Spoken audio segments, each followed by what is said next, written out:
Hey Max Pard, kamusta kayo? At ngayon, pag-uusapan natin ang mga bagay na dapat mong gawin kapag umayaw na ang lalaki sa'yo.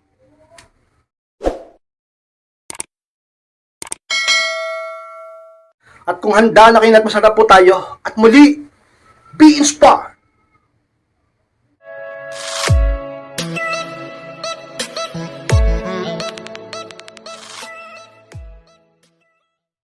At ang unang bagay guys na dapat mong gawin kapag umayaw na ang lalaki sa'yo is hayaan mo siya, huwag magmakaawa.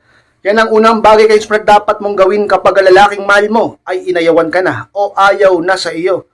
Huwag kang magmakaawa sa kanya at hayaan mo siya. Baka sabihin ng iba guys, napakadaling sabihin yan para sa'yo. Hindi kasi ikaw yung nakakaranas, hindi kasi ikaw yung nasasaktan. Nung gusto mong gawin, habulin siya, magmakaawa sa kanya, mas lalo mong pabababain halaga mo sa mga mata niya. Di mas lalong hindi kayo nagkakaayos pagka ganyan. Di ba? Sa tingin mo ba, pag ang lalaki ang naghabol at nagmakaawa sa babae, pwede pa. Sabihin nating magkakaayos pa. Pero baliktad ang sitwasyon, ka-inspired. Iba ang sitwasyon kapag yung babae ang namilit. Kababae mong tao, ikaw yung magmamakaawa para lang sa lalaki. Bakit? Wala na bang lalaki sa mundo? Diba? Itigil mo yung ganyang kabaliwal at katangahan nyo. Ang tatangan nyo masyado, akala nyo wala na lalaki sa mundo? Masyado kayo mga martir sa buhay nyo yan.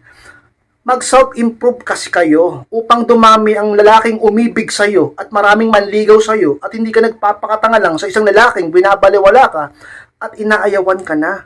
Ka-inspired, wag mo siyang habulin, hayaan mo siya upang magkaroon siya ng pagkakataon upang mag-isip patungkol sa inyo at sa ginawa niya sa iyo. Dahil kung hahabulin mo siya at ipagpipilitan mo ang inyong relasyon, hindi siya magkakaroon ng pagkakataon na isipin ng mga bagay-bagay tungkol sa mga ginawa niya sa iyo. At maaari mas mag-focus pa siya doon sa bago niya at sa bago niyang buhay ngayon na wala ka.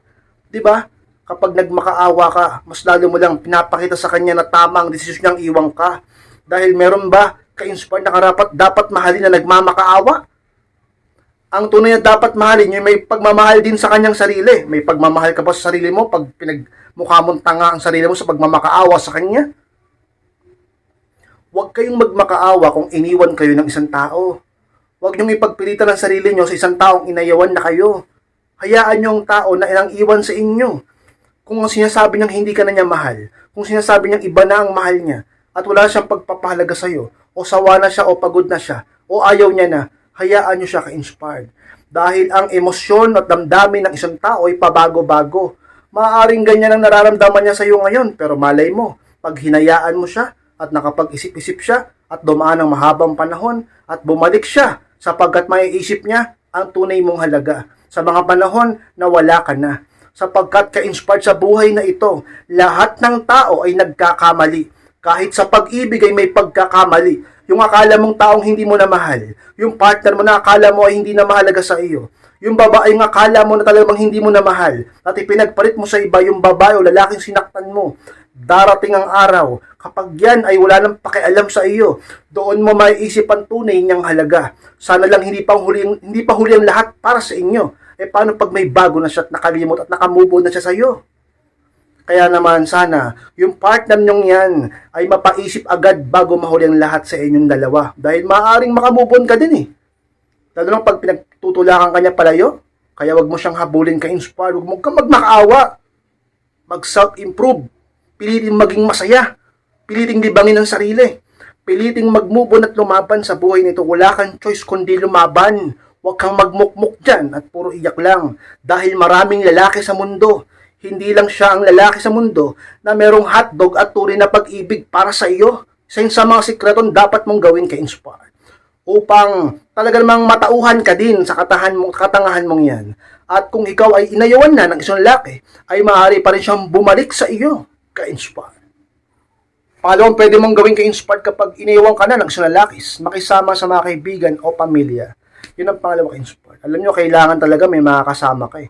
Sa mga ganyang panahon at sitwasyon ng buhay mo, sa ganyang nangyari sa iyo, na iniwan ka ng taong mahal mo, sa ganyang sitwasyon na inaayawan ka na ng lalaking mahal mo, talaga namang ka-inspired, napakasakit niyan.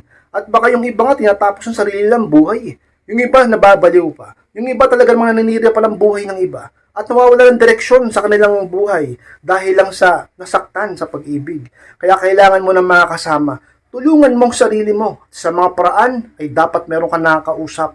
Dapat meron ka nakakatuwang. Hindi mo dapat sinusolo ang lahat. Hindi ka dapat nag-iisa. Kapag ikaw ay nasasaktan sa pag-ibig, dapat may kausap ka, dapat may kasama ka, dapat may nagpapayo sa'yo, dapat may katuwang ka, dapat may nagpapalakas ng loob mo, dapat may pinaguhugutan ka ng inspirasyon upang makatagal ka, upang hindi ka makaisip ng masama at hindi ka maghabol ng maghabol sa kanya, hindi ka ma-stress, hindi ka ma-depress, at talaga namang ka-inspired, makayanan mo ang ganyang sitwasyon.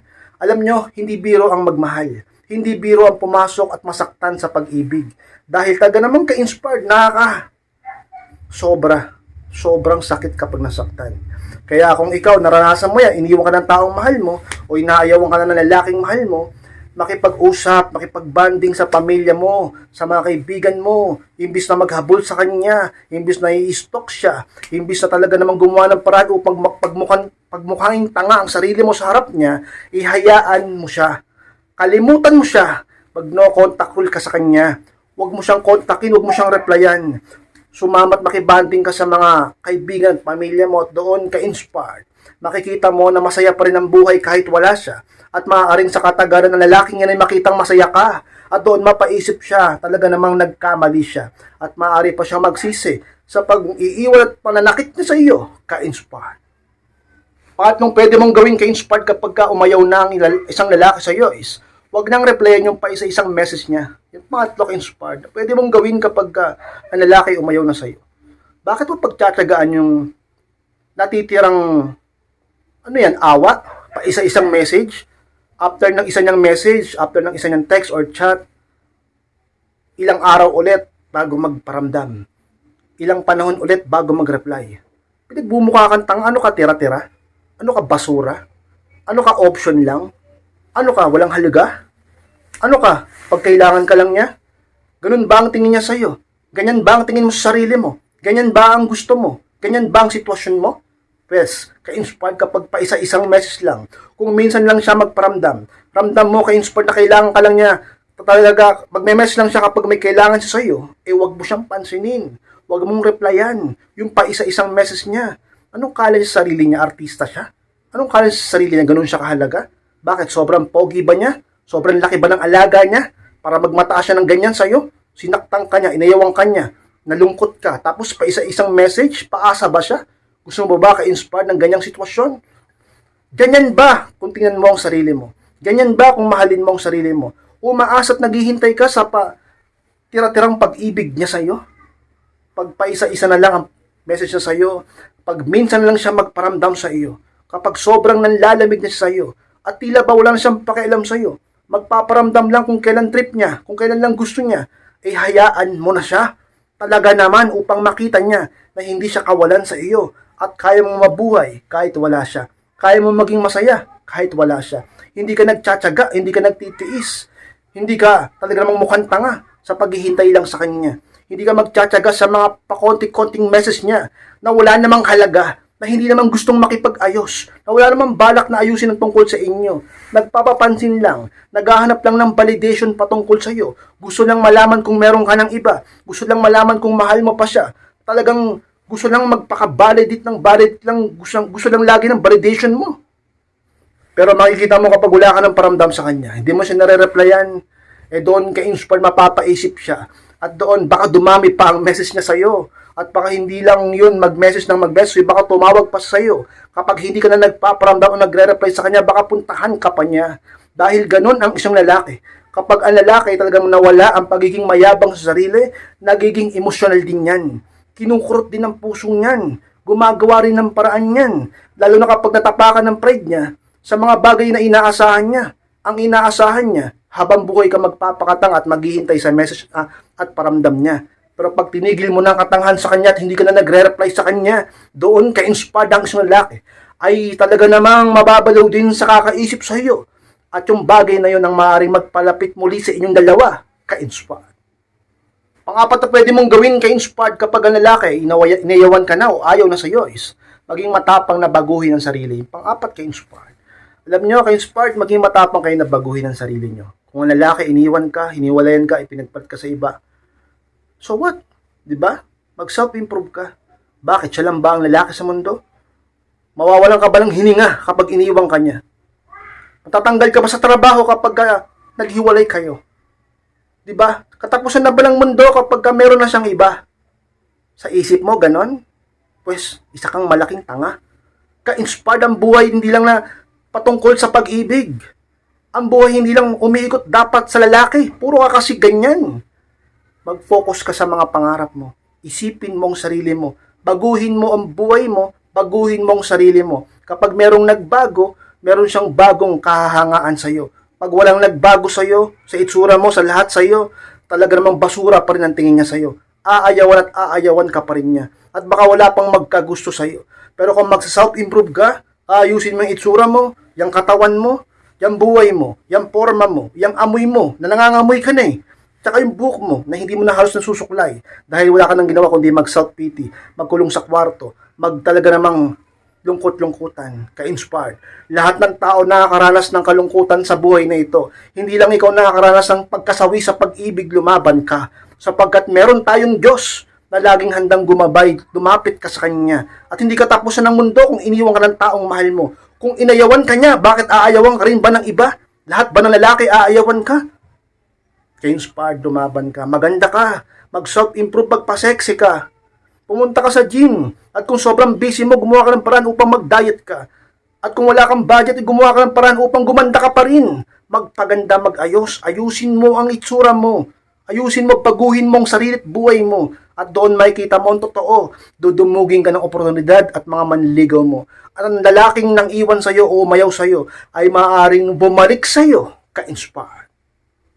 Mga expert, maraming salamat po sa pagtapos ng vlog na ito. Kung kalimutan na mag-like, comment, and pakishare na rin ng video na ito upang makatulong naman tayo sa iba. At sa mga hindi pa mo nakaklik subscribe, click nyo na po subscribe, mga expert, click nyo na po notification bell upang ma-notify kayo pag may bago akong upload. Sa mga gusto magpa-coaching, magpa-advice, message lang po ako sa aking Facebook, ay yung profile picture ko sa FB, at kapag nakita nyo yan, i-chat nyo ako mismo yung magre-reply sa inyo.